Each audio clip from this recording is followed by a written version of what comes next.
The moment Etta Wilcox stepped off the supply wagon and squared her shoulders against the dusty main street of Caldwell, Kansas in the spring of 1878, every man within eyeshot either straightened up or looked away, because there was something in the set of her jaw that told the world she had not come here to be trifled with. Caldwell was a cattle town sitting right on the edge of Indian Territory, the kind of place where the wind blew hard off the plains and the buildings looked like they were arguing with the sky. The main street was a wide strip of packed earth that turned to mud in the rain and cracked like old leather in the heat. There was a general store run by a man named Hobart Finch, who had the suspicious eyes of someone who'd been cheated one too many times, a saloon called the Red Spur that never closed, a livery stable, a small church that also served as a schoolhouse, and a sheriff's office with a rusted star nailed above the door. That was Caldwell in the spring of 1878, and it was exactly the kind of place where a woman alone could either be swallowed whole or build something from the bones of the land itself. Etta was 26 years old. She had dark auburn hair that she kept pinned under a wide-brimmed hat that had seen better days, green eyes the color of creek water in the shade, and hands that were already calloused from 2 years of working her late father's small plot of land outside of Wichita before the drought took everything. She had a carpetbag in one hand, a rifle that had belonged to her father in the other, and a folded letter in her coat pocket from a lawyer in Caldwell telling her she had inherited a small piece of property on the edge of town from her uncle, a man named Clem Wilcox who had died of a fever the previous November. Etta had never met Clem Wilcox, but she was not in a position to turn down land. The wagon driver, a thick-necked man named Doyle, set her bag down in the dirt and tipped his hat with a look that said he figured she wouldn't last a month. Etta watched him drive away, then turned to face the town. The first person she met in Caldwell was a woman named Pearl Hawthorne who ran the small boarding house on the east end of the main street.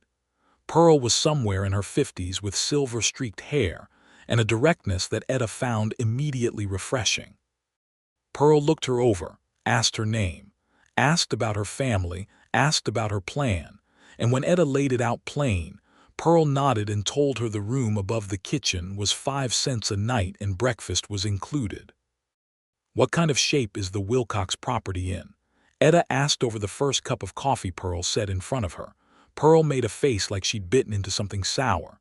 "It's land, honey. It's got grass on it and a creek that runs through the south end.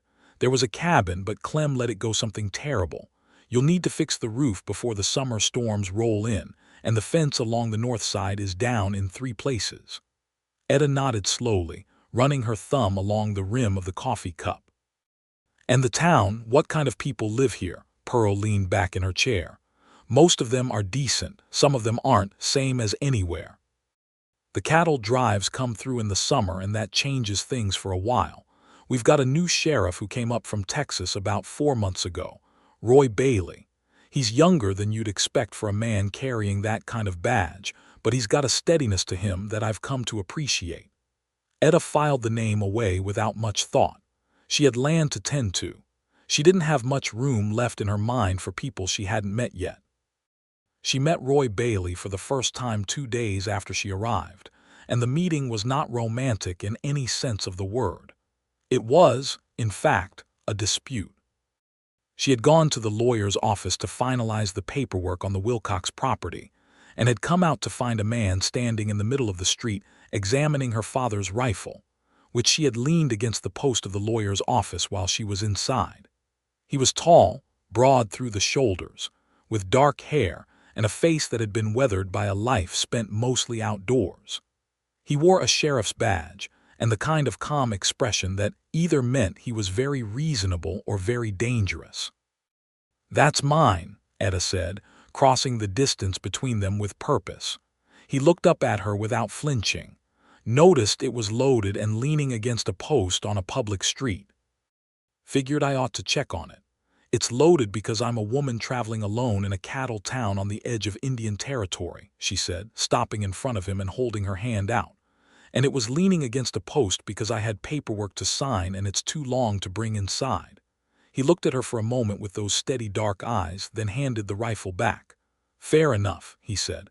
"I'm Roy Bailey. I'm the sheriff here." "I know who you are," she said, taking the rifle. "I'm Etta Wilcox. I own the Clem Wilcox property on the north edge of town." Something shifted in his expression. Not surprise exactly, more like reassessment. "The Wilcox property. That's about 40 acres. You planning to work it yourself?" "That's what I'm planning," she said. He was quiet for a moment. "It's going to need a lot of work. I'm aware of that. Cattle drives will start coming through in about 6 weeks. Things get loud around here." "I grew up in Wichita," she said. "I know what a cattle drive sounds like." He gave a small nod. There was nothing condescending in it, which she noticed. "Well then," he said, "welcome to Caldwell, Miss Wilcox." "Thank you, Sheriff Bailey." She walked away without looking back. He watched her go with an expression that Pearl Hawthorne, who happened to be watching from her front window across the street, would later describe to her friend as a man who just got hit by something he didn't see coming. The following weeks were defined by work. Etta threw herself into the Clem Wilcox property with the kind of focused, tireless energy that comes from having no alternative. She hired 2 men from the livery stable, brothers named Finn and Carter Lomax, to help her fix the cabin roof and reset the fence posts along the north line. She learned quickly that Finn was reliable and Carter was not, so she paid Finn double and let Carter go after he showed up 3 mornings in a row smelling like the Red Spur Saloon. She planted a kitchen garden along the east side of the cabin, got 2 chickens from Pearl Hawthorne, and began the process of figuring out what to do with the 40 acres. The land was good. The creek that ran through the south end was clean and consistent. The soil was the dark, rich kind that held moisture better than the cracked ground around Wichita that she'd been fighting for 2 years. She had enough money saved from selling her father's tools and furniture before she left to buy seed and basic supplies, but she needed more than a kitchen garden if she was going to make this work long-term. She needed cattle, a small herd to start, something she could run on the south pasture near the creek. She did the math in her head every night before she fell asleep, counting every cent, every calculation. She started going to the general store every Tuesday when Hobart Finch received his supply shipment, because that was when information moved through Caldwell. Ranchers came in, drovers stopped by, and the conversations had a way of being useful if you listened well. It was on a Tuesday in late April that she first heard about the Denny Crane problem. Denny Crane owned the largest spread north of Caldwell, about 800 acres of pasture and creek land that he'd been accumulating over the years by a combination of legal purchase, and if the whispers in Hobart Finch's store were accurate, methods that weren't quite so legal. He had 6 men working for him, full-time, hard-faced riders who carried guns, and had a habit of letting their horses graze across boundary lines. 2 of the smaller homesteaders east of town had sold out to Crane in the past year under circumstances that people described with careful vagueness when asked directly. What caught Etta's attention was when she heard old Marv Delacroix, who ran a small cattle operation to the west, telling Hobart Finch that Crane had made an offer on the Wilcox property before Clem died and Clem had refused it. Etta set down the tin of baking powder she was holding and turned around. "What kind of offer?" she asked. Marv looked startled to be addressed directly. "Well now, miss, I don't know the exact figure, but what kind of offer did Denny Crane make on my property?" She asked again with more precision. Marv pulled at his collar. "He wanted the creek water rights, mainly. Your creek feeds into his grazing land on the north side." Clem never sold because he said Crane was lowballing him, and also because Crane's men had already started using the south field without permission, and Clem figured if he sold the water rights he'd never see Crane's money again anyway. Etta stood very still for a moment, absorbing this. "Has Crane made any approach to the property since I arrived?" "Not that I know of," Marv said, looking slightly more nervous with each question. She thanked him, paid for her supplies, and walked directly to the sheriff's office. Roy Bailey was at his desk when she walked in, a mug of coffee going cold at his elbow and a stack of papers in front of him. He looked up when the door opened, and something in his expression shifted the way it always seemed to when she appeared, though she was still too focused on practical matters to pay much attention to that. "I need to know what you know about Denny Crane and the Wilcox water rights," she said, dropping into the chair across from his desk without being invited. He leaned back in his chair and studied her for a moment. "Good morning, Miss Wilcox," he said mildly. "Good morning. Denny Crane, what do you know?" He allowed himself a small, almost imperceptible smile before his expression settled back into professional. "Crane's been expanding his operation for 3 years. He's land-hungry and water-hungry, and he's not always patient about getting what he wants. But he's also smart enough to keep his worst methods at arm's length. His men do most of the leaning on people, and Crane himself stays clean on paper. Has he done anything illegal that you can prove?" "Not yet. I've been watching. He knows I'm watching." Roy set down his pen.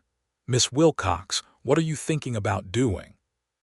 "I'm thinking about making it very clear that I know what he wants and that I have no intention of giving it to him, so he doesn't waste both our time sending someone around to ask nicely." Roy looked at her steadily. "That could escalate things." "Or it could save time," she said.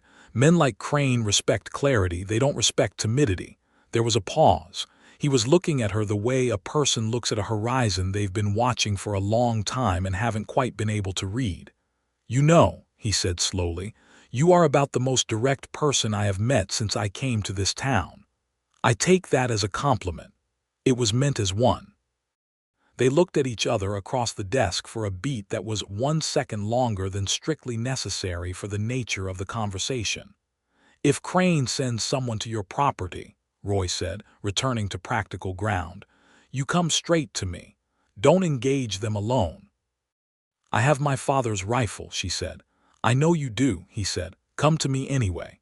She stood and tucked her chair back under the lip of his desk with a precision that was somehow characteristic of everything she did. "I appreciate your concern, Sheriff," she said.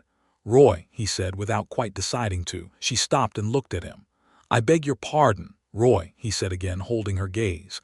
"You can call me Roy, most people do." The corner of her mouth moved, almost a smile but not quite. "All right," she said. "Roy," and she walked out. He sat in the quiet office for a full minute after she was gone, staring at the door, before he picked up his pen again and tried to remember what he'd been writing. Denny Crane came to the Wilcox property on a Wednesday morning in early May, not sending men ahead of him but coming himself, which surprised Etta somewhat. He was a broad man with a graying beard and the careful dress of someone who wanted to be taken for prosperous without looking flashy. He rode up to the fence line on a gray horse and removed his hat politely enough when Etta came out of the cabin.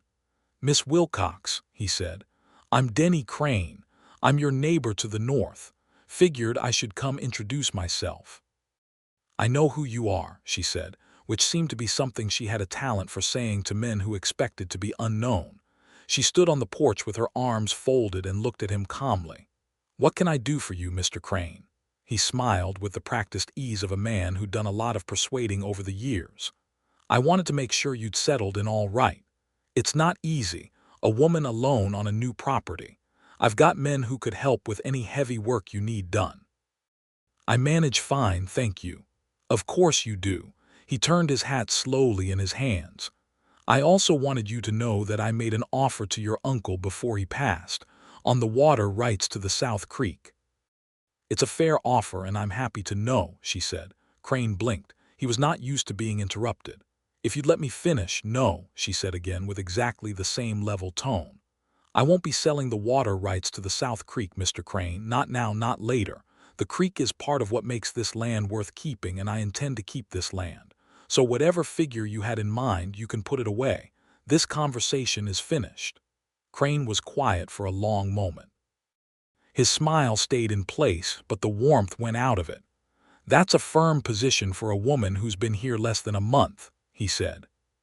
It's a firm position for anyone who owns land they have no intention of giving up, she said. Have a good morning, Mr. Crane. He put his hat back on and looked at her for a moment with an expression that was not quite a threat but was in the neighborhood of one. Well, he said, I hope your time here is a good one, Miss Wilcox. He turned his horse and rode back north without another word. Etta went inside, sat down at the small table, and allowed herself a full 30 seconds of shaking before she stood up and went back to work. She told Roy about the visit that evening when she came through town for water from the well. He listened to the whole account without interrupting, leaning against the post of the sheriff's office with his hat pushed back on his head and the last light of the evening coming in over the plains behind him. He was polite, Roy asked. Polite enough, careful, he was testing me. And you made your position clear. Crystal, she said. She looked at him. Do you think he'll let it go? Roy was quiet for a moment, and she appreciated that he didn't answer immediately, that he was actually thinking about it. No, he said, but he'll regroup, he'll think about the best approach. You've got some time before he tries something different. How much time? Enough to get yourself more established. Enough for the town to see what you're building out there. He paused. The more people in Caldwell who know you and care about what you're doing, the harder it gets for Crane to move against you without consequences. She looked at him with something new in her expression. That's a smart way of thinking about it, she said. I've been dealing with men like Crane for a while, he said simply. The evening was warm and the sky was going orange and purple over the flat Kansas horizon, and they stood there in companionable silence for a moment that stretched past useful and into something else entirely, neither of them quite ready to acknowledge what that something else was. How did you end up here? Etta asked. Pearl told me you came from Texas. I did. Lampasas County, originally. He was quiet for a moment, looking out at the horizon. I worked cattle drives for a few years after the war.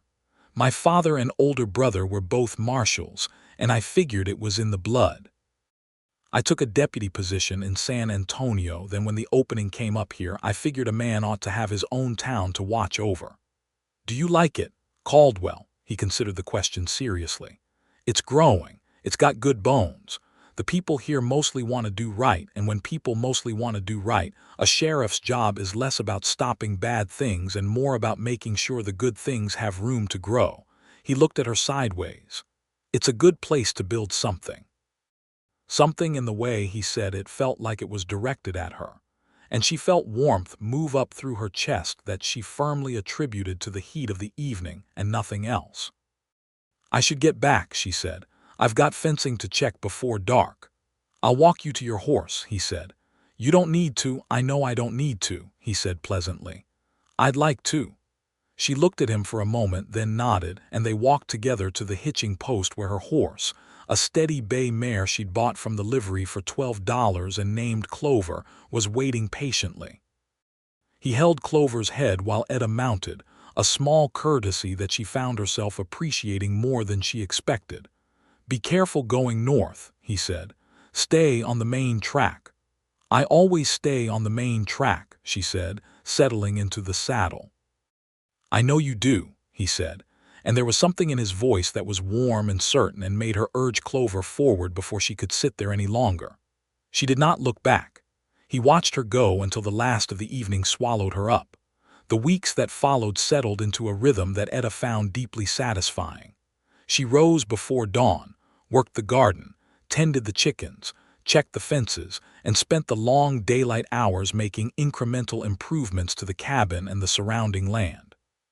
She saved her money carefully and began making quiet inquiries about buying a small starter herd, perhaps 5 or 6 head of cattle to run on the south pasture near the creek.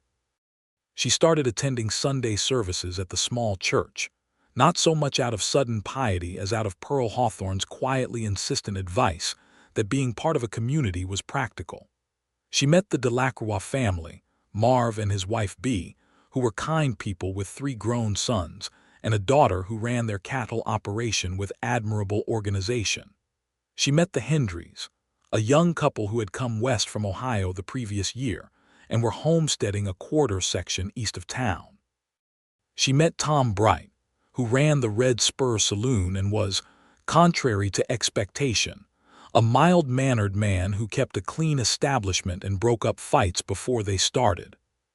She met Reverend Hales, who ran the church and school with equal fervor and who told her, with great enthusiasm, that she was exactly the kind of capable young woman the town needed more of. And she kept finding herself in Roy Bailey's company in ways that were small and easy and impossible to stop thinking about afterward. He stopped by the property one morning in mid-May while she was resetting a fence post on the north line, the side closest to Crane's land, and he helped her set 3 posts in the time it would have taken her to set 1. They didn't talk much while they worked, which she found remarkable and comfortable in equal measure. When they were done, he accepted the water she offered, drank it standing in the sun, and told her she was making good progress. "The cabin looks better," he said, looking back at it from the fence line. "The roof doesn't leak anymore," she said. "You did that yourself." "Finn Lomax did the high work. I did everything I could reach from a ladder." He nodded, and there was something in his expression that was more than approval. It was something closer to admiration, and it was the quiet kind, the kind that doesn't announce itself. He came through town the following Sunday evening and caught her trying to repair a bridle on Pearl Hawthorne's front porch, struggling with a section of leather that refused to cooperate. Without a word, he sat down on the step beside her, took the bridle from her hands with a naturalness that required no negotiation, and fixed it in about 4 minutes while she watched. "How did you do that?" she asked. "You're fighting it. You have to work with the grain of the leather." He handed it back. "Try it on the next section." She did, and it worked, and he watched her figure it out with that steady, patient attention that she was beginning to realize was simply his way with everything that mattered to him. "Roy," she said, without looking up from the leather, "why do you keep coming around?" She asked it plainly, the way she asked everything, because she was not a woman who had the patience for circling. He was quiet for a moment. "Because I want to," he said, with an equal plainness that matched hers perfectly. She stopped working and looked at him. He was looking back at her with the same steady, unhurried attention he gave everything, and in the golden evening light falling across Pearl Hawthorne's porch, she saw clearly for the first time what she had been carefully not seeing for weeks. Roy Bailey was a deeply decent man who had been quietly, consistently, undeniably showing up for her since the day she arrived, and she was not, she realized with a start, indifferent to that. She was not indifferent to it at all. "All right," she said softly. "All right." He said, "All right," she said again, and went back to the leather, but there was something different in her expression now, something that had opened like a window in the morning. He stayed on the porch another hour, and they talked easily in the cooling evening, about Caldwell and about Texas, and about the drought that had taken her father's land, and about cattle and land, and what a person could grow if the ground was right. It was the kind of conversation that moved in all directions at once and still managed to come back to the same center point, which was that both of them were people who had learned the value of things through the experience of losing them, and both of them recognized that quality in each other with a clarity that needed no articulation. When he finally stood to leave, he put his hat on and said, "I was thinking about riding out to check the south boundary of your property tomorrow morning. The creek tends to run fast this time of year, and it's worth making sure the bank hasn't eroded anywhere." "That would be useful," she said, keeping her tone even with some effort. "I'll come by at first light if that's all right." "First light is fine," she said. He rode away down the darkened street, and she sat on Pearl Hawthorne's porch for another 10 minutes in the quiet dark, listening to the crickets and the distant piano from the Red Spur, and the sound of the plains wind moving through the cottonwoods at the edge of town. And she let herself feel, quietly and privately, the first real warmth she'd felt in 2 years. The morning ride along the creek was one of those mornings that the plains hand out occasionally in the spring, when the sky is enormous and clear, and the grass is green with recent rain, and the air carries the smell of wild clover and clean water. They rode along the south bank in the early light, Roy pointing out where the bank had softened and would need shoring before the summer floods, Etta asking questions and listening to the answers with the focused attention she brought to everything practically useful. But between the practical parts there were other parts. There was a stretch where they rode in easy silence and the horses moved at the same pace, and the light came horizontal across the pasture, and Roy said, "I used to think that the best country I'd ever seen was the Texas Hill Country in the spring." And she said, "And now?" And he looked at her across the morning with those dark, steady eyes and said, "I'm reconsidering." She didn't look away. She held his gaze for a long moment, and something passed between them that was simple and enormous and entirely clear. Then her mare Clover put a foot wrong on the soft bank and lurched sideways, and the moment dissolved into motion as Etta steadied the horse, and they both laughed. And the laughter was easy and warm and somehow carried the same information as the silence had. They had coffee at the cabin afterward, sitting on the porch steps, and he asked her about the cattle she was planning to buy. "I've been corresponding with a man named Haskell over in Wellington, who has a small shorthorn herd he's willing to sell off in pieces," she said. "I can afford 6 head. If I run them on the south pasture and keep them watered from the creek, I think I can get through a first summer and have enough calves by fall to expand." He was quiet, looking out over the pasture. "You'll need to brand them." "I know. Have you decided on a brand?" She had, actually, and she'd been thinking about it for weeks. "The W-C," she said. "W for Wilcox, C for Creek." He looked at her with a slow smile. "That's a good brand." She ducked her head slightly and was annoyed at herself for doing it. She was not a woman who ducked her head. But something about Roy Bailey's quiet approval did things to her composure that she was still learning to manage. The cattle arrived 2 weeks later, 6 sturdy shorthorn cows with calm dispositions that Etta immediately loved. Roy helped her drive them out to the south pasture, which was now properly fenced, and they watched them spread out across the grass toward the creek with the leisurely confidence of cattle who knew they were in good country. "There," Etta said softly, standing at the fence and watching them. "There," Roy agreed, standing beside her. It was early June, and the sky was big, and the grass was green, and the cattle moved slowly through it, and Etta felt something settle in her chest that had been restless for 2 years. This was hers. She had made it. She was making it. She became aware that Roy was watching her instead of the cattle, and she turned to find him looking at her with an expression that was open and warm in a way she had not quite seen from him before. "What?" she asked. "Nothing," he said. He stopped. "Just what?" He was quiet for a moment in the way she'd come to recognize as genuine consideration. "I've been in this town for 4 months," he said, "and I have not once in those 4 months seen a person work the way you work. Or care the way you care," he paused, "or be as much themselves as you are." Etta was very still. "Roy," she said carefully, "I'm not trying to make you uncomfortable," he said. "I'm just telling you what's true because I think you deserve to know what I see when I look at you." The honesty of it made her breath short. She was used to men who circled and schemed and maneuvered. She was not used to this plain-spoken, steady directness that was so much like her own. "I see things in you too," she said quietly, looking back at the cattle because looking at him right now was more than she could manage. "Tell me," he said softly. She was quiet for a moment. "A man who means what he says. A man who shows up. A man who doesn't need things explained twice." She paused. "A man who held my horse's head while I mounted and didn't make a ceremony of it." He made a sound that was not quite a laugh but was warm. "Those are simple things," she said. "No," he said. "They're the most important things." She finally looked at him, and the look they exchanged standing at the fence of the W-C South pasture with 6 shorthorn cattle grazing in the Kansas sun was the kind that rewrites something permanent in both people. Then the sound of riders moving fast on the north track broke the morning open, and they both turned. 3 of Crane's men were riding along the boundary line at the north end of the property at a pace that was too deliberate to be casual, and as Etta and Roy watched, one of them leaned from his saddle and pulled up a section of the recently replaced fence post on the north line, yanking it out of the ground and dropping it. "Hey," Etta said, moving toward the north end of the property. Roy's hand came to her arm, not stopping her, just present. "Let me," he said, already moving toward his horse.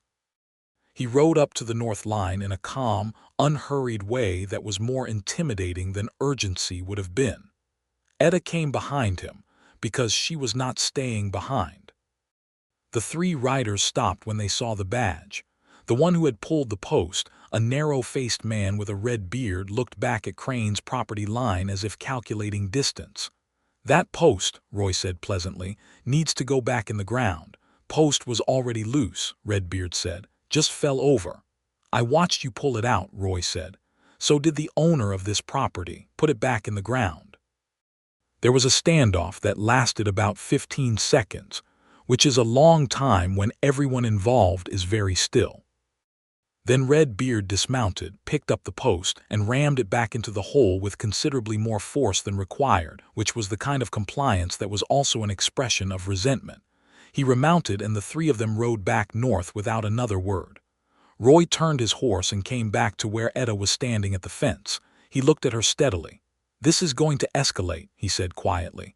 "Crane is testing where the lines are." "I know," she said. "What do we do?" "We make sure the lines are visible," he said, "and we make sure the town knows what's happening." She looked at him. "You keep saying we," she said. He met her eyes. "I know," he said simply. She held his gaze for a long moment, and then she nodded once, and the nod meant about 7 different things at once, and Roy seemed to understand every one of them. June moved into its full heat, and the cattle drives started coming through, and Caldwell filled up with the noise and dust and commerce of moving livestock and the men who moved them.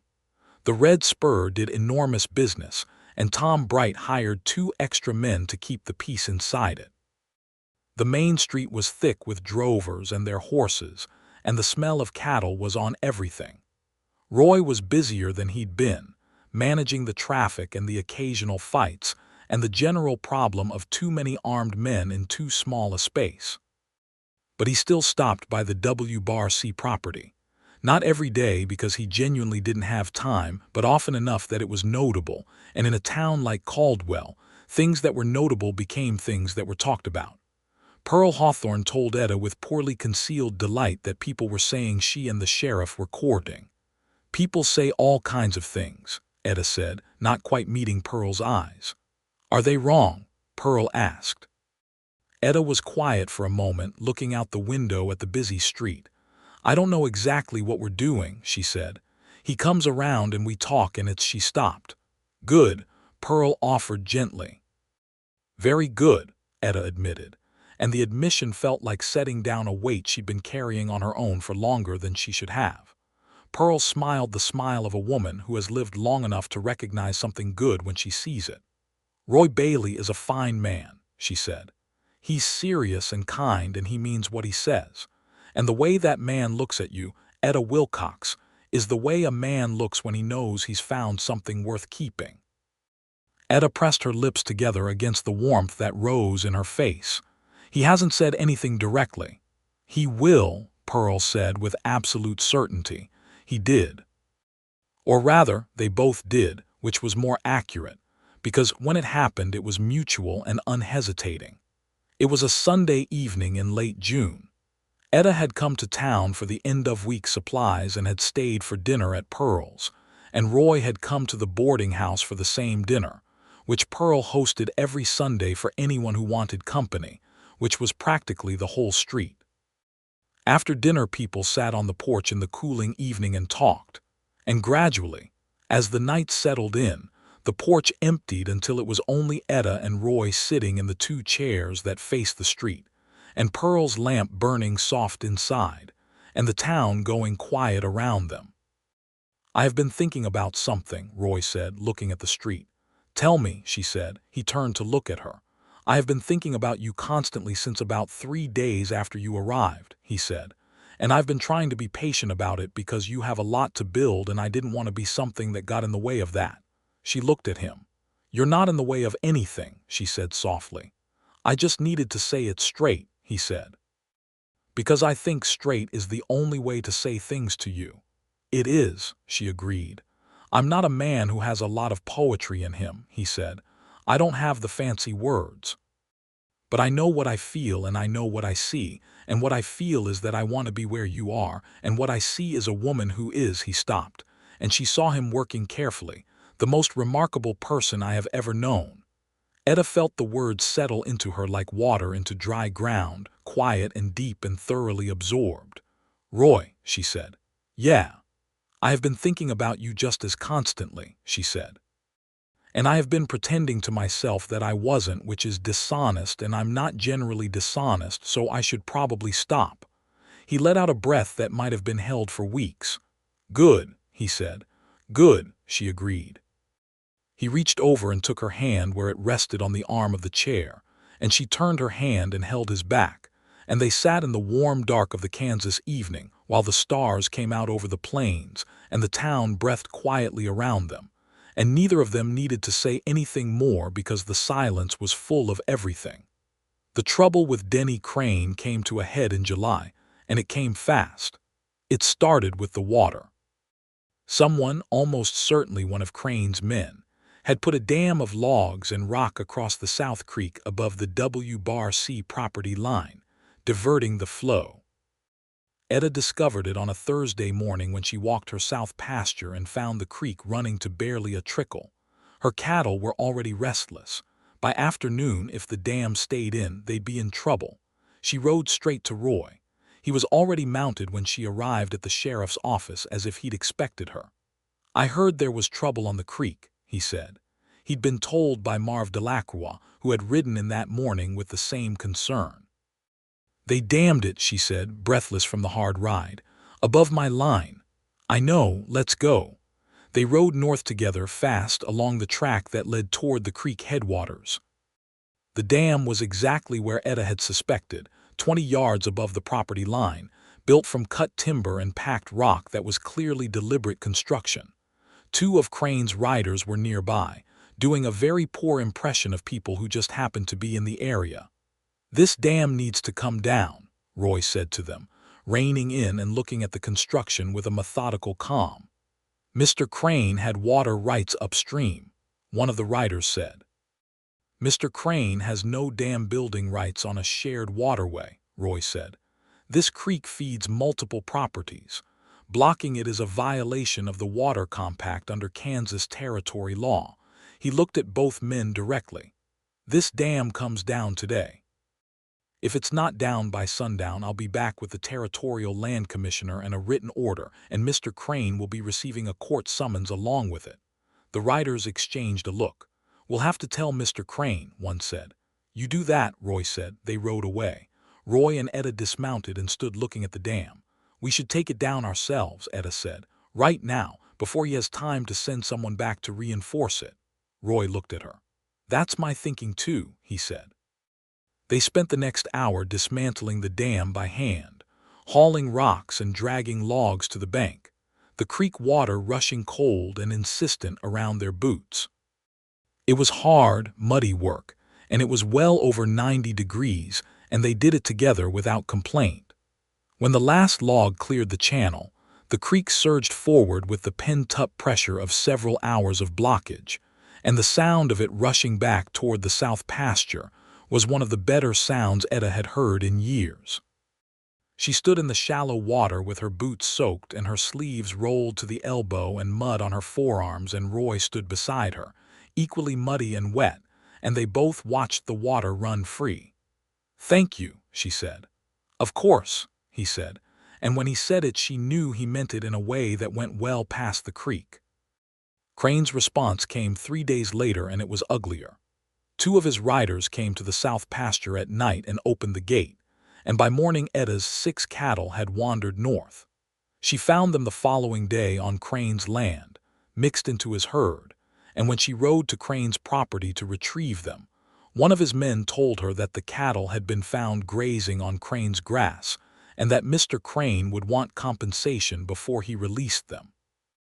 Etta rode directly back to Roy, with a fury she was managing by the thinnest edge of control. "He's claiming my cattle wandered onto his land and he wants payment," she said, standing in his office with her hat in her hand and her voice precisely level in the way it got when she was fighting very hard to stay precise. Roy stood up from his desk. He has no legal claim to hold your cattle. They're branded. We go get them. He has 6 armed men and I have a rifle, she said. And I have a badge and a rifle, Roy said, buckling his gun belt on, and the law on our side. Let's go. They rode to Crane's property together, and this time Roy did not come alone. He had, with a quiet efficiency that Etta found deeply impressive, spoken to Marv Delacroix and to 2 of the cattle drive men who were in town with sound reputations, and all 3 of them rode out with Roy and Etta as an informal posse that was more about visible solidarity than anything else. Crane met them at his property line himself this time.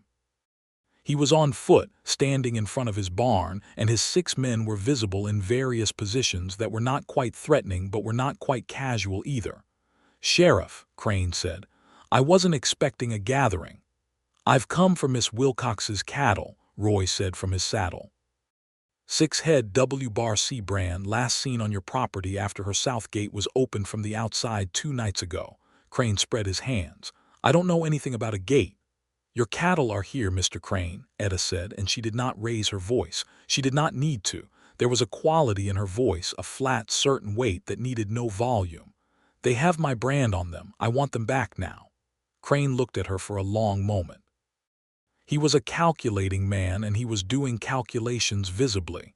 He glanced at Roy, then at the 3 men behind him, then back at Etta. "Of course," he said, with a smile that didn't reach his eyes. "Boys, cut out the W-bar-C cattle and return them to Miss Wilcox."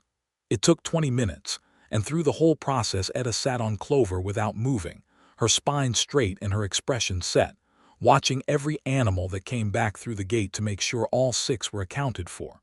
When the last one was back on her side and the gate was closed, she looked at Crane.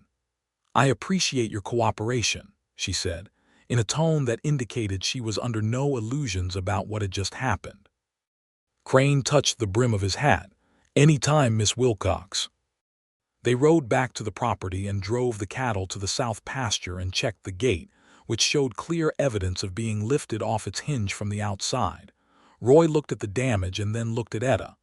"I'm going to write this up formally and send a report to the county commissioner," he said. "Crane's been operating on the edge of the law for years and a formal record matters." "Will it stop him?" she asked. "It changes the stakes," he said.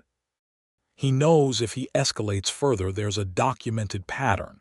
That's a different kind of legal exposure." She nodded, looking at her cattle peacefully grazing again in the afternoon sun. 6 animals, small and sturdy, who didn't know and didn't care about the battles being fought over their creek water.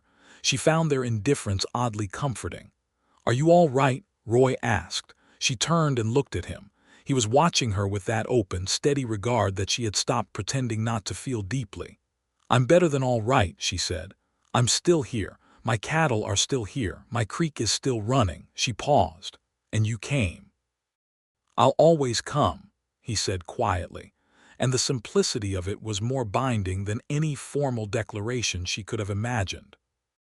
They stood at the fence in the afternoon heat, and she reached over and took his hand, and he held it firm and warm and easy, and they stood that way for a while, watching the cattle move in the green summer grass.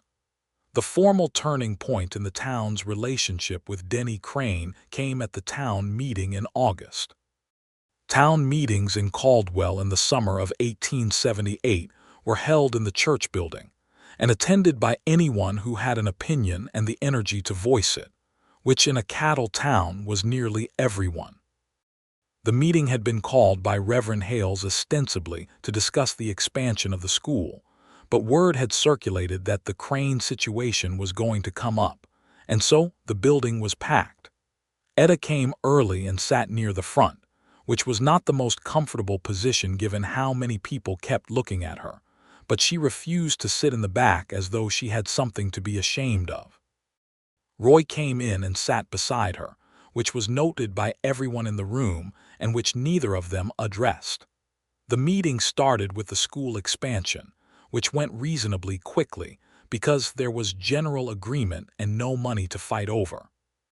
Then the floor opened, and Marv Delacroix stood up and said, plainly and in his straightforward cattle rancher's voice, that he was tired of watching Denny Crane push his neighbors around, and that it was time the town talked about it. What followed was 20 minutes of conversation that moved through complaint and accusation and careful neutrality and something close to fear, because Crane was rich and had men, and that was a fact that could not be entirely dismissed by civic virtue. Several people spoke. Some said they didn't have evidence, only rumors. Some said they were worried. One man who owned a small farm east of town said that Crane's men had ridden through his winter wheat 2 seasons back and that Crane had offered him 50 cents on the dollar as compensation and told him to take it or leave it. Then Etta stood up. The room went quieter than it had been all evening. She spoke without notes and without hesitation.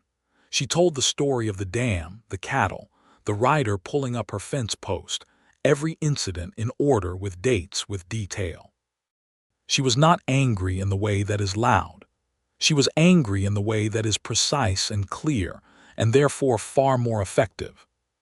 She laid out what Crane had done and what she had done in response and what Roy had done, and she made it plain that what was happening to her was happening because Crane expected her, a woman alone on a small property, to capitulate.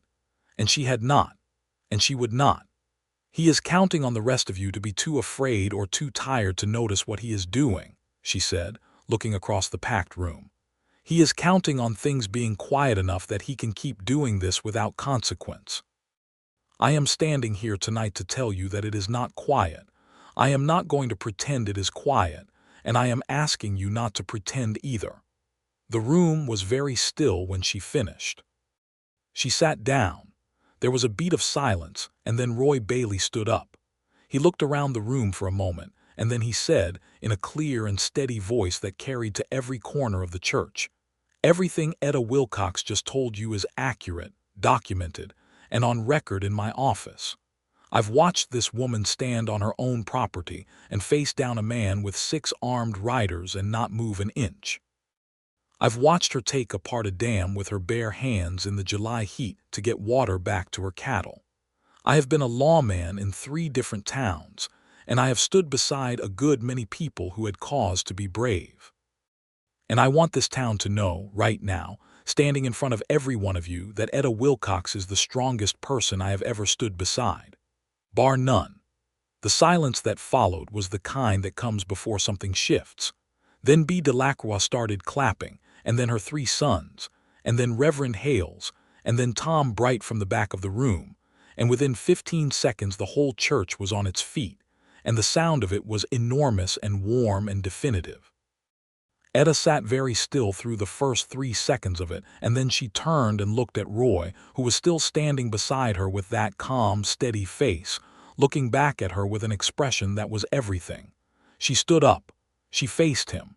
"You didn't have to do that," she said, her voice low enough that only he could hear it. "Yes, I did," he said. She looked at him for a long, full moment, and everything she felt was in her face, all of it, the gratitude and the emotion and the certainty of what this man was to her. "Roy Bailey," she said softly. "Etta Wilcox," he said just as softly. The applause was still going around them, and neither of them was paying the slightest attention to it. In the weeks that followed the town meeting, the effect was precisely what Roy had described months ago as the value of visibility. The formal complaint against Crane's water diversion went to the county commissioner, backed by signatures from 9 property owners. The farm east of town got a fair assessment of the wheat damage from a county surveyor. 2 of Crane's men quit his employ and found work with the Delacroix Ranch, and Crane himself, faced with documented legal exposure and a unified community, went quiet. He didn't come to Etta's fence again. His riders stopped appearing on the north boundary. It was not over exactly, because men like Crane did not transform into good neighbors overnight, but the immediate pressure eased and the shape of the future changed. Etta planted a fall kitchen garden, expanded the chicken flock to 10, and began negotiations with Haskell in Wellington for 4 more cattle to add to the South herd before winter. And Roy Bailey asked her to marry him on a Saturday evening in late September, sitting on the steps of her cabin porch with the fall stars enormous above the Kansas plains, which were turning gold and rust with the season. He had been working toward it, and she had been aware he was working toward it, and she had been waiting with a patience that was slightly outside her usual range, because the wanting of it was so clear that the waiting was an act of genuine discipline. He didn't get down on one knee, which she appreciated, because the step was not wide enough for that kind of ceremony, and also because Roy was not a man for ceremony. He said it the way he said everything, directly, and with the full weight of meaning behind every word. "Etta," he said, "I want to spend my life with you. I want to be here on this land with you, and I want to build things with you, and I want to come home to you every evening. I have never in my life been more certain of anything than I am of you." He paused. "Marry me." She was quiet for exactly the length of time it took her to breathe. "Yes," she said. He looked at her. "Just yes." "Yes," she said again, with something that was almost a smile. "I will marry you, Roy Bailey, and I will do it before you have time to think better of it." He laughed, and the laugh was real and warm and surprised, and she loved the sound of it so much that she laughed too.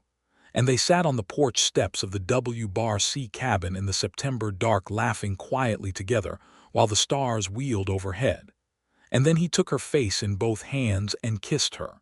And it was a kiss that felt like the opening of a door into a room that had been waiting for both of them for a very long time. They were married in October, in the small church that was also a schoolhouse, and the whole town came. Pearl Hawthorne cried and was extremely unapologetic about it. Marv and B. Delacroix brought wildflowers from their north pasture. Reverend Hales performed the ceremony with the enthusiasm of a man who believed deeply in the institution and the specific couple before him. Tom Bright from the Red Spur sent over a bottle of very good whiskey that he said was for after, which it was. Etta wore a dress of deep green that Pearl had helped her make over the previous 2 weeks. Nothing elaborate, no lace or nonsense, but well cut and carefully made. And she stood in front of the congregation with her spine straight, and her green eyes clear, and her auburn hair loose under the small hat she'd pinned it beneath. And she said her vows in a steady voice that never wavered once. Roy stood beside her with his cleanest shirt and his sheriff's badge still on his chest because he'd forgotten to take it off, which made Etta smile at him when she noticed. And he looked down at it and started to unpin it, and she shook her head slightly, and he left it on. The badge stayed on through the ceremony, and Reverend Hales later said it was the most appropriately dressed groom he'd ever presided over. When Roy said the vow to love and cherish for all the days of his life, he said it looking directly at Etta with the same level, unwavering attention he gave everything that mattered to him, and she held his gaze and set hers back with equal weight, and the room felt the density of it. When it was done and they turned to face the congregation as husband and wife, the applause started immediately, led again by B. Delacroix, and Pearl Hawthorne was already crying again before they'd taken 3 steps down the aisle. The reception was on the main street, the whole length of it, tables pulled out and food shared from every household that had anything to contribute, which was all of them. There was fiddle music from Finn Lomax, who had a talent for it that went entirely undiscussed in his everyday life, but was magnificent when called upon. People danced in the dusty main street of Caldwell, Kansas in the October evening, and the fires that were lit against the autumn chill made everything warm and amber, and Etta danced with her husband in the middle of it, and thought she had never in her life felt so completely, thoroughly, gratefully at home. Denny Crane sent a wedding gift.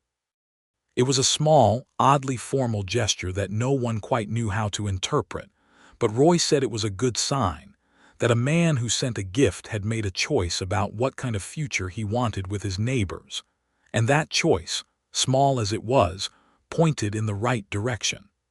Etta wrote a polite acknowledgement and set the small silver butter dish on the kitchen table and thought no more about it. The winter of 1878 into 1879 was hard in the way Kansas winters always were. The wind coming flat and cutting off the plains, the temperatures dropping sharply. Roy and Etta settled into the W-C cabin, which was not large but was snug with the roof properly sealed, and the fireplace drawing well. They added a second room to the cabin before Christmas, Roy doing most of the carpentry with Finn Lomax's help and Etta doing the interior work, the plastering and the shelving and the careful arrangement that made a space feel lived in. They learned each other in the intimate way that marriage reveals, the rhythms of morning and evening, the particular silences that meant different things, the habits of mind and body. Etta learned that Roy was an early riser who needed 30 minutes of quiet before he became conversational, and she accommodated this without difficulty, because she too preferred morning silence. Roy learned that Etta processed difficult things by working with her hands, and that the best thing he could do when she was troubled was to work beside her without pressing for conversation. And this he found natural because it was also his way. They fit together with the ease of two people who had spent enough time alone to know clearly who they were, and the knowledge of themselves made the knowing of each other straightforward. In January of 1879, a man named Gideon Park came through Caldwell on his way west, a traveling physician who had studied medicine in St. Louis and was making his way to a position in Santa Fe. He spent 3 days in Caldwell resting his horses and resupplying, and in that time he treated 4 people for various ailments and was so competent and easy in his manner that half the town tried to convince him to stay.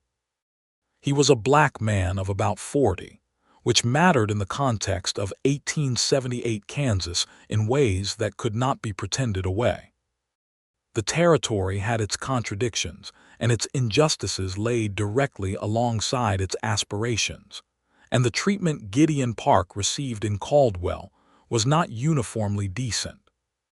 Hobart Finch at the general store was carefully neutral in the way that was its own kind of signal, and 2 of the drovers still in town for the winter were openly hostile in a way that Roy addressed directly, and firmly the second day Park was there, making it plain in the language that lawmen use, the language that is precise and leaves no room for negotiation, that the town of Caldwell did not conduct itself that way while he was its sheriff. Etta had Gideon Park to dinner on his second evening, and they talked for 2 hours about medicine and agriculture and water systems, and the westward movement and the complicated promise of the plains. And she thought he was one of the most interesting people she had met in years, and she told Roy so afterward, and Roy said she was right, and said he wished Park was staying.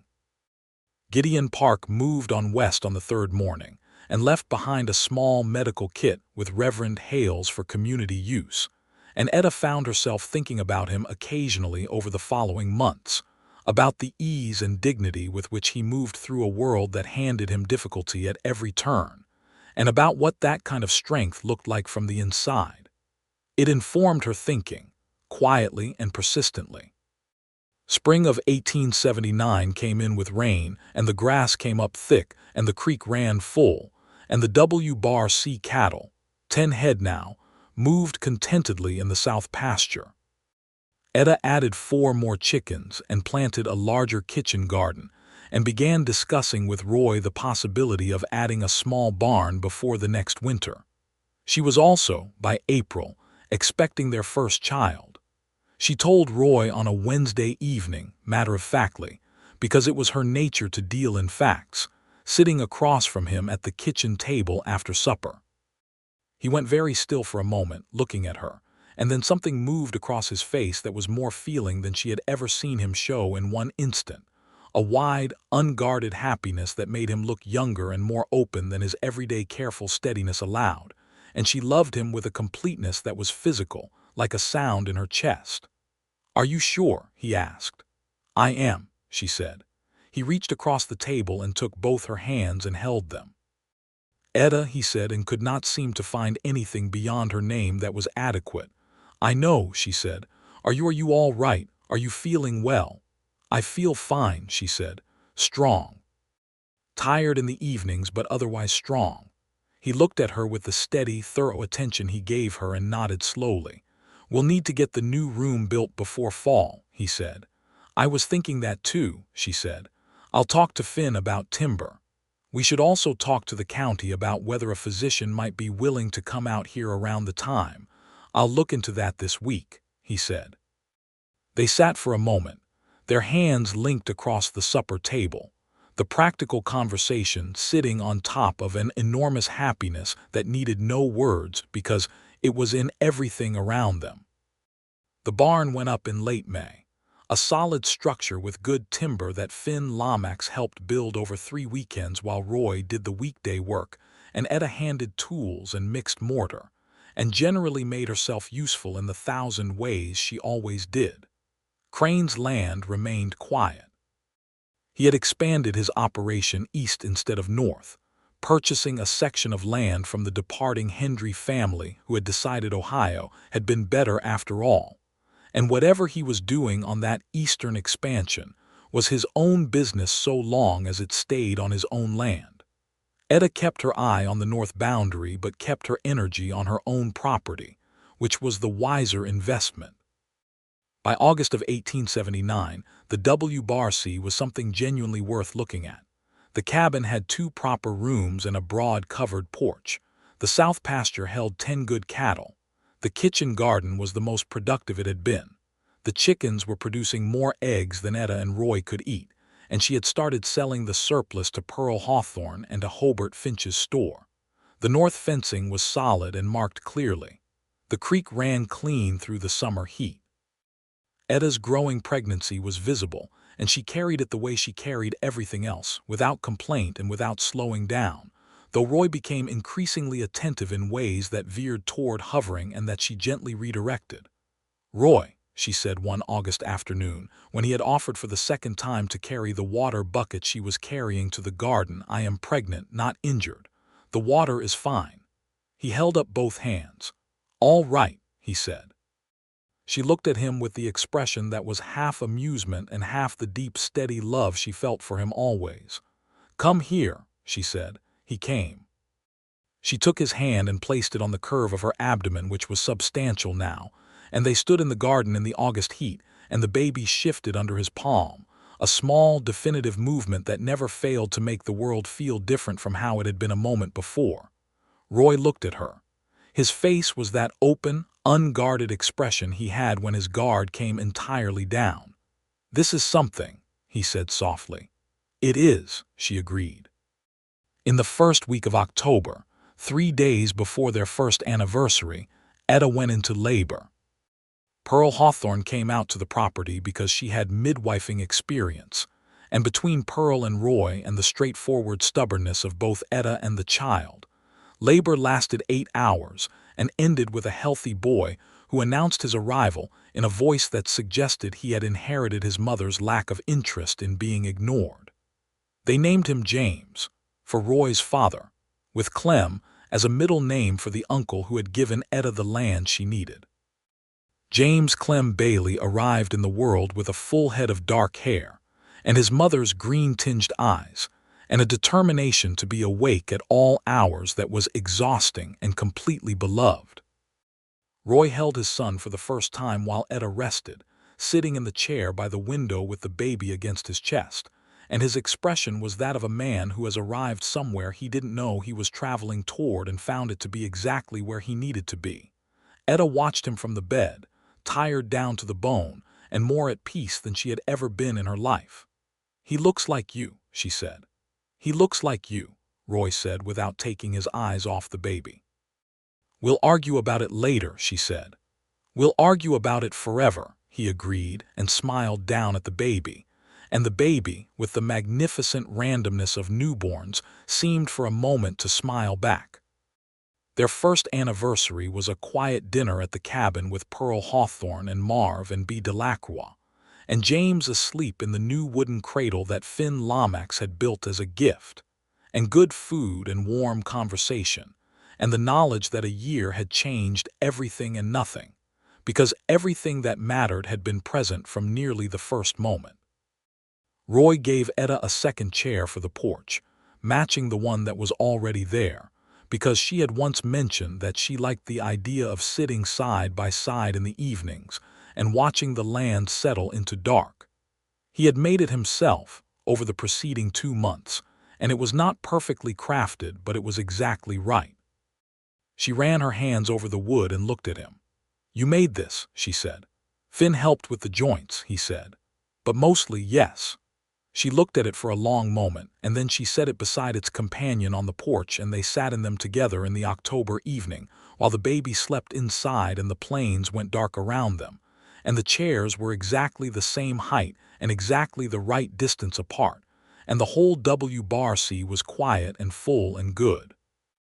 The year 1880 brought changes to Caldwell, as it was bringing changes to all the cattle towns along the Kansas border. The railroad was coming closer, which meant commerce was changing its shape and speed. New families were arriving, looking for land and the kind of settled life that the frontier had begun, tentatively, to offer. The school expanded as Reverend Hales had hoped, and a proper teacher was hired, a young woman named Miss Sadie Combs from Lawrence, who was efficient and patient and immediately beloved by the children. Roy was re-elected sheriff without opposition in the spring election, which was less a formality than it sounds, because the town took the vote seriously, and a contested election the previous year had been the kind of event that people were still talking about. His re-election was a genuine expression of confidence, and the margin of it made Etta smile. "You weren't worried," she said. "A little," he admitted. "You were not," she said. "I know what you look like when you're worried." "What do I look like?" "You make coffee you don't drink and you check the same fence post 3 times in a row." He looked at her. "That's very observant. I have been watching you for 2 years," she said. "I've cataloged everything." "That's unsettling," he said, with a smile that said it was not unsettling in the least.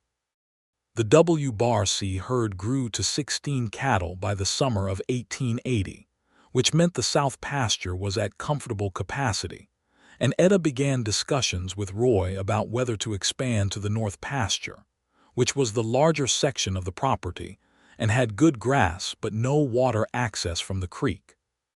The solution, which they worked out together over several evenings on the porch while James toddled around their feet and then slept in his cradle nearby, was to cut a secondary channel from the main creek to the north end. A project that would take a season, but that would significantly increase the carrying capacity of the land. They started the channel work in the fall, Roy and Finn and Etta, and 3 of the Delacroix sons helped on the 2 weekends it required the most labor. The channel was finished in late October, and when the water first ran north through it, slow and steady and clear, Etta stood at the north end and watched it come, and felt the particular satisfaction of a problem solved by work and thought in good company. Denny Crane sold his eastern section in the fall of 1880 to a family from Missouri named the Pattersons, who were cheerful and industrious and immediately started planting winter wheat. Crane himself seemed to be pulling back, consolidating, becoming less expansionist. Whether it was the legal exposure or the changed town dynamic or simply the weariness of a man who had been fighting for a long time, no one was certain. Roy kept watching, but the watching was less vigilant now because the pattern of behavior had changed. James Bailey turned 1 year old in October of 1880, a milestone celebrated with a gathering on the W-Bar-C porch that grew until it filled the front yard and spilled into the south pasture, because Pearl Hawthorne had invited people, and Pearl had a way of inviting people that resulted in more people than intended. James presided over the event with the serene authority of a very small person who was used to being adored, sitting in B. Delacroix's lap and distributing looks of benevolent interest at the assembled company. Etta stood at the edge of the gathering watching her son hold court, and felt Roy come to stand beside her, and his hand found the small of her back in the easy, natural way of two people who have been beside each other long enough that proximity is its own language. Happy? He asked. She looked at the yard full of people who had become her community, at the cabin she had repaired and made into a home, at the pasture that held her growing herd, at her son's dark head bent over something in Bee's hand, and at the man beside her who had stood up in front of the whole town and said what he'd said with all that steadiness and certainty. Completely, she said. He pressed a kiss to her temple, unhurried and warm, and she leaned into it for a moment before someone called for more food, and the gathering pulled them back into it. In the late winter of 1881, Etta discovered she was expecting again, which she told Roy with the same matter-of-fact certainty she'd told him the first time and which produced in him the same wide, unguarded happiness that made her love him unreasonably. "Two," he said. "Two," she confirmed. "The second room is going to need to become a third room," he said. "Eventually," she agreed. "We have some time." "Not that much time," he said, already doing what she recognized as architectural calculations in his head. The third room was built through the spring and summer, a proper addition this time with good lumber and a window that faced east and caught the morning light. Finn Lomax had by this time become something of a fixture on the W-Bar-C, and Etta paid him fair wages and treated him with the consistency and respect that had made her losing his brother Carter so frictionless. Finn was loyal in the way that people who have been treated fairly are loyal, which is the best kind. The cattle herd was at 20 by the summer of 1881, the north pasture now carrying the expanded numbers, and Etta began looking at the fall markets and the prices and calculating what the next phase of the operation should be. She wanted to move toward breeding rather than simply running cattle, a smaller, more selective operation that would produce better quality animals and better prices.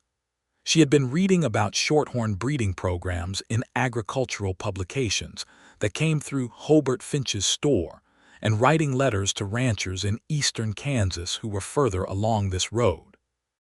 Roy watched her work through this transition with the admiring attention he always gave to her thinking, occasionally contributing a practical observation or asking a question that clarified her direction, but never assuming he knew better, which was the thing about Roy Bailey that Etta had come to value most.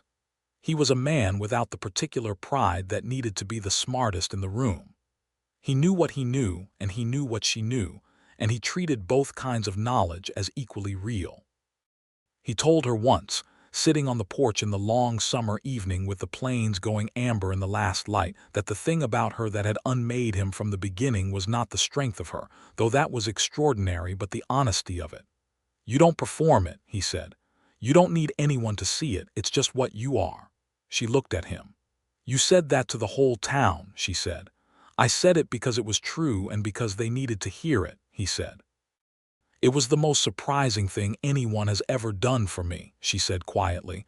"I meant every word." "I know you did," she said. "That was what made it extraordinary."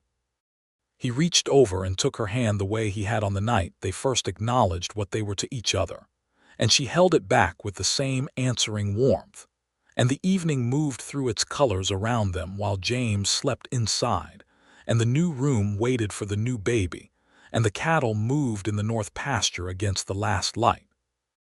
Their second child arrived in October of 1881, a boy again, delivered by the physician who had by now established a quarterly circuit through the county, a precise man named Dr. Ames who approved of Etta's practical approach to everything.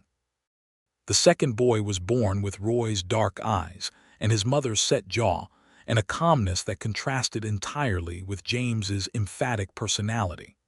They named him Thomas, for Roy's older brother who had served as a marshal and died of a fever in '74.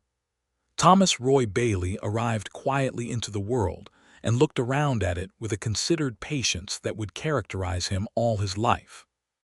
James, aged 1 and a bit, approached his brother in the cradle with the air of an interested but cautious supervisor, and decided after extended consideration that Thomas was acceptable. Roy watched both his sons with the expression of a man who still found it slightly miraculous that these two people existed in the world at all. And Etta watched Roy watching them, and loved him with a depth that the years had only made more specific and more certain.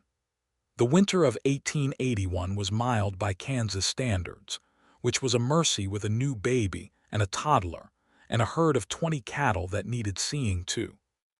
Roy came home reliably every evening and took his sons and fed the chickens and sat on the porch with Etta in the cold evening air when the babies were asleep, and they talked through the day's events and the week's plans and the various practical challenges of running a working ranch while also keeping a town in order.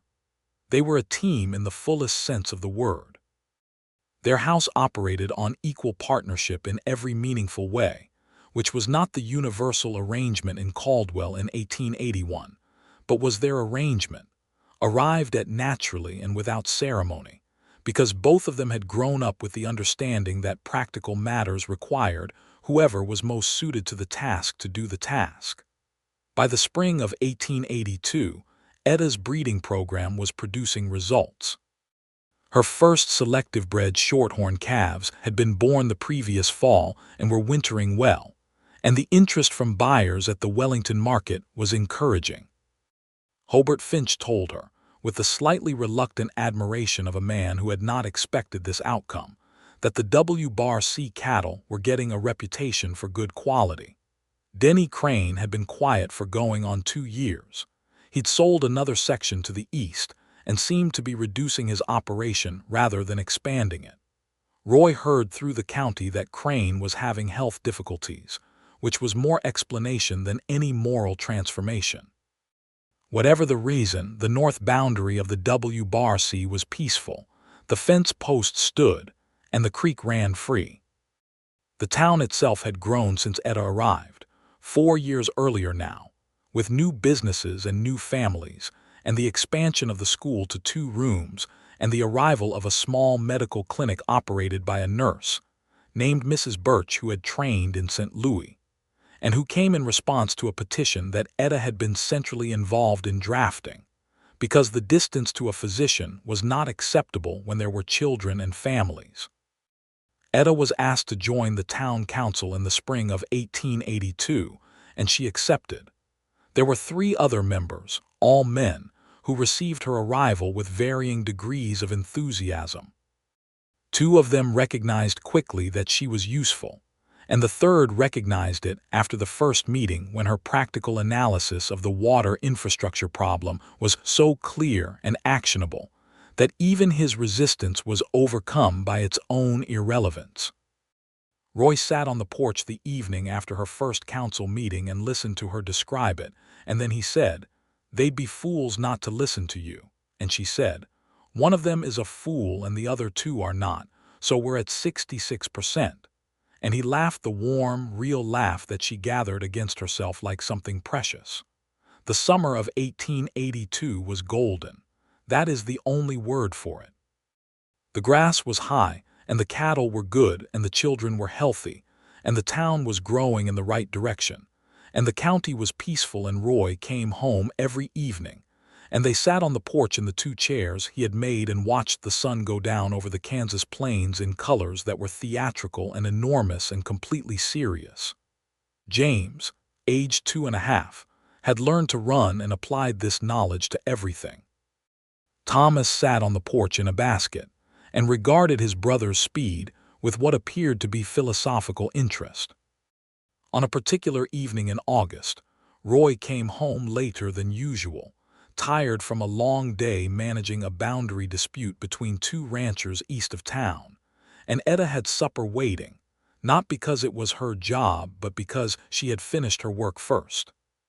He came up the porch steps and sat heavily in his chair, and she handed him a cup of coffee, and he took it and looked at the western sky that was going orange and rose and deep violet, and James came barreling across the yard toward him and climbed into his lap with the absolute confidence of someone who has never once been refused, and Roy caught him automatically and settled him against his chest and put his arm around him. "Hard day?" Etta asked, People can be stupidly stubborn about things that don't matter, he said, and wisely stubborn about things that do, she said. He looked at her. Yes, he said. Yes, that too. Thomas made a sound from the basket, which was his way of reminding them of his existence. There you are, Roy said, leaning over to look at his younger son. Thomas looked back at him with those steady, dark eyes. You're thinking very hard about something, Roy told him. Thomas said nothing, but his expression suggested Roy was not entirely wrong.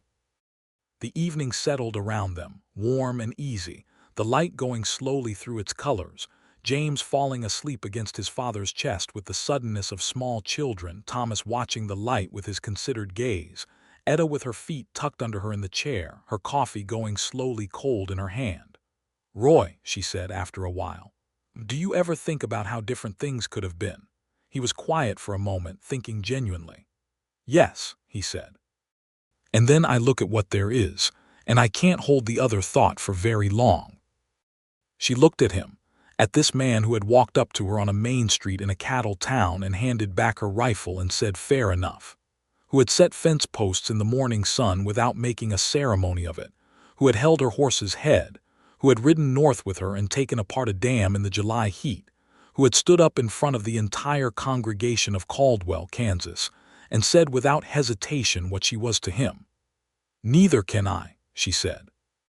He reached over, across the sleeping boy in his lap in the small distance between their chairs, and she met him halfway, and their hands joined in the evening air above the porch of the WBC, while the great Kansas sky finished its nightly performance, and the stars came out one by one over the flat, extraordinary prairie. 2 years became 4, and 4 became the shape of a life. The herd continued to grow under Etta's careful breeding program, until the WBC became known across 3 counties as a source of quality shorthorn cattle. The North pasture was expanded again, this time Roy and Finn cutting the channel wider to manage the summer flow. The cabin, through successive additions, had become a proper house with 4 rooms and a real front door and glass windows that Etta had saved for and ordered from the supply catalog, with the satisfaction of someone who does not take glass windows for granted. James grew into a boy of 5 who talked constantly and was fascinated by horses, and had his mother's green eyes and his father's stillness, which appeared in him when he was focused on something, a sudden quality of absolute attention that was his father's most recognizable trait. Thomas grew into a boy of 3 who did not talk as much as his brother, but said more with less, and who had a gift for being in exactly the right place at the right time that was so consistent as to seem deliberate. Etta Wilcox Bailey looked at her sons and her land and her husband, and the community she was part of shaping, and she felt the satisfaction of a woman who has built something real from the ground up with her own hands and her own mind, and the steady company of a good man. Roy Bailey looked at his wife and his sons and his town, and felt the particular peace of a man who has found his purpose and is living fully within it. In the fall of 1884, their 3rd child arrived. This time, a daughter. She came into the world at the end of September with auburn hair like her mother and dark eyes like her father, and a quality of serene command that was entirely her own.